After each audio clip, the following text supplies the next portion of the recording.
Hi friends, welcome to our RSK சேவை channel. இப்போ நம்ம என்ன பார்க்க போனால் ஆதார் கார்டில் எந்த ஃபோன் நம்பர் ரெஜிஸ்டர் பண்ணியிருக்கோன்னு சொல்லிட்டு 4th காலம்னு செகண்டாக இருக்க பாருங்க செக் வேலிடிட்டி. அதை கிளிக் பண்ணிவிட்டு போனீங்கன்னா உள்ள ஆதார் நம்பரும் கேட்கும். அடுத்து கேப்சா கொடுத்துட்டு ப்ரொசீட் கொடுத்திங்கன்னா ஒன்று ஓப்பன் ஆகும். அதில் வந்துட்டு உங்கள் ஏஜ், ஜெண்டரு, ஸ்டேட் என்ன கொடுத்துட்டு இல்லை மொபைலோட லாஸ்ட் 3 டிஜிட்டு தான் காமிக்கும், ஃபுல்லாக காமிக்காது. லாஸ்ட்டு 3 டிஜிட்டு அவங்க கஸ்டமர்கிட்ட சொல்லிவிட்டு இந்த நம்பரா அப்படின்னு கன்ஃபார்ம் பண்ணிக்கோங்க.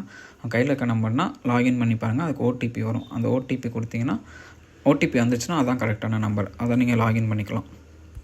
இதில் வந்து லாஸ்ட்டு 3 டிஜிட் தான் காமிக்கும். இதில் வந்துட்டு ஆதார், ஏஜ், ஆதாரோட என்னென்ன டாக்குமெண்ட் அப்டேட் பண்ணணுமா இல்லை மேண்டேட்டரி பயோமெட்ரிக் அப்டேட் பண்ணணுமான்னு சொல்லி செக் பண்ணலாம். ஏஜ், மெயில் இதெல்லாம் டீட்டெயில் வரும், இதை செக் பண்ணிக்கோங்க. சில நம்பர்ஸ் நான் ஆதார் நம்பர்ஸ் என்டர் பண்ணி காமிச்சிருக்கேன், நீங்கள் அது மாதிரி செக் பண்ணி பார்த்துக்கோங்க. டாக்குமெண்ட் அப்டேட்டுக்கு வந்து டைம் எக்ஸ்டெண்ட் பண்ணியிருக்காங்க, டில் ஜூன் 14th வரைக்கும் எக்ஸ்டெண்ட் பண்ணியிருக்காங்க. நீங்கள் டாக்குமெண்ட் அப்டேட் வந்தாங்கன்னா ஃப்ரீ ஆஃப் காஸ்ட்டில் பண்ணி கொடுத்துருங்க, நீங்களே பண்ணிக்கலாம்.